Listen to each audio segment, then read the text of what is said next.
Forget everything you think you know about Antarctica.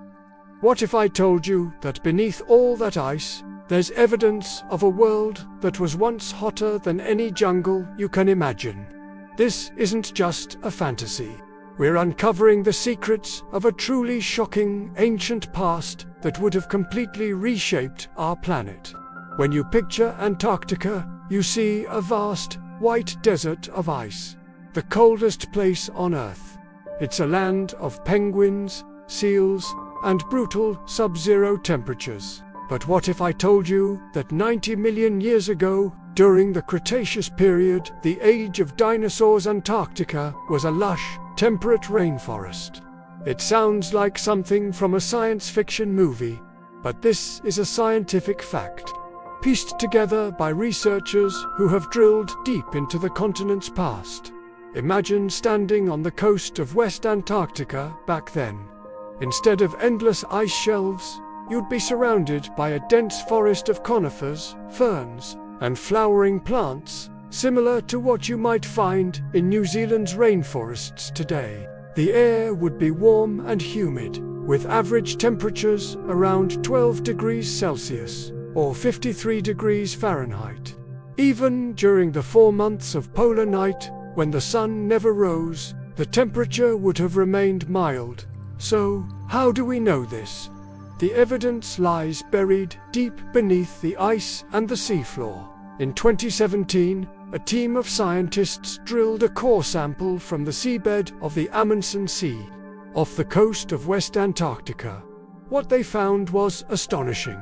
Instead of just sand and rock, they pulled up a section of ancient forest floor, perfectly preserved.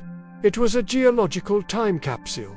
This core sample was filled with fossilized pollen, spores, and even a dense network of ancient plant roots. The types of pollen they identified belonged to plants that simply cannot survive in freezing conditions. They painted a picture of a swampy, temperate rainforest teeming with life. This wasn't just a few hardy shrubs. This was a complex ecosystem.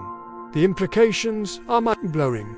For a rainforest to thrive so close to the South Pole, two things had to be true. First, the world must have been much, much warmer than it is today. Scientists estimate that atmospheric carbon dioxide levels were at least 1,000 parts per million, compared to around 420 parts per million today. This created a supercharged greenhouse effect that warmed the entire planet. And second, there were likely no significant ice sheets on Antarctica at all. The entire continent, or at least its western part, was green and alive. This completely changes our understanding of Earth's climate system and its potential extremes. It shows us that our planet can exist in states that are almost alien to us today. Let's rewind even further, to the Eocene epoch. Around 50 million years ago, Antarctica was still relatively warm, but this time, the evidence points to something even more incredible, a tropical or subtropical paradise. Imagine palm trees swaying in a warm breeze on the Antarctic peninsula. Researchers have found fossils of palm pollen and relatives of modern baobab and macadamia trees. During this period, global temperatures were so high that even the poles were balmy. The annual mean temperature in coastal Antarctica was likely around 20 degrees Celsius or 68 degrees Fahrenheit. That's comparable to modern-day Miami or Southeast Asia. It's hard to wrap your head around, isn't it? A tropical Antarctica home to animals and plants we now associate with the equator. What kind of animals would have lived in this green Antarctica? While large dinosaur fossils are rare due to the scouring action of the ice sheets that came later, paleontologists have found fossils of smaller creatures. There's evidence of amphibians, reptiles, and early mammals that roamed these ancient forests. They've discovered fossils of mosasaurs and plesiosaurs, giant marine reptiles, in the surrounding seas, indicating a rich marine ecosystem as well. So, what happened? How did this green paradise turn into the frozen wasteland we know today? The transformation wasn't overnight. It was a long, slow process of global cooling that began around 34 million years ago. Two major geological events kicked off this deep freeze. First, the supercontinent of Gondwana, which included Antarctica, South America, and Australia, continued to break apart.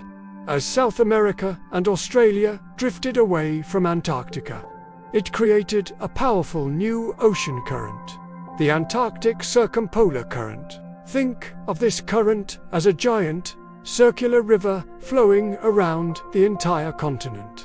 It acted like a thermal barrier, isolating Antarctica from the warmer waters of the Pacific, Atlantic, and Indian Oceans. This prevented warm water from reaching the South Polar region, and the continent began to cool rapidly. The second major factor was a significant drop in atmospheric carbon dioxide levels. The exact causes are still debated by scientists, but the effect was clear. The Earth's natural greenhouse effect weakened. With less CO2 to trap heat, global temperatures plummeted. As Antarctica grew colder, snow that fell in the winter no longer melted in the summer. Year after year, the snow accumulated, compressing under its own weight to form ice. Glaciers began to form in the mountains, and eventually, these glaciers merged to create the massive ice sheets that now cover 98% of the continent. Antarctica was locked in ice, and its green past was buried, waiting to be rediscovered. This story of Antarctica's past is not just a fascinating piece of history. It holds a critical warning for our future. It demonstrates just how sensitive Earth's climate is to greenhouse gas concentrations. The same force that created a tropical Antarctica high levels of CO2s. What we are now pumping into the atmosphere at an unprecedented rate. By studying Antarctica's warm past, scientists can better understand the tipping points in our climate system. How fast can ice sheets melt? What happens to sea levels when they do? The ancient green Antarctica shows us the full potential of a super greenhouse world. If all of Antarctica's ice were to melt today, global sea levels would rise by about 60 meters, or 200 feet, inundating coastal cities around the world. While we are not heading for a tropical Antarctica anytime soon, the continent is changing. It's the fastest warming place on Earth. The ice is melting, and in some places on the Antarctic Peninsula, mosses and other hardy plants are beginning to grow in areas that were once permanently covered in ice. It's a tiny, faint echo of its vibrant green past. The ancient world buried beneath the Antarctic ice is a testament to our planet's incredible capacity for change. It reminds us that the world we live in is not static. It's a dynamic, ever-shifting system. The secrets being pulled from the ice are not just about the past. They are a vital look into the potential futures that lie ahead for our planet. What we're learning is that the Earth has an incredible story to tell, with chapters more shocking and dramatic than we could ever imagine. The icy continent at the bottom of the world wasn't always icy. It was once a lost world, a green, thriving paradise, and uncovering that world helps us understand our own, and the future we are all creating together. Thank you so much for joining me on this journey to a lost, green Antarctica.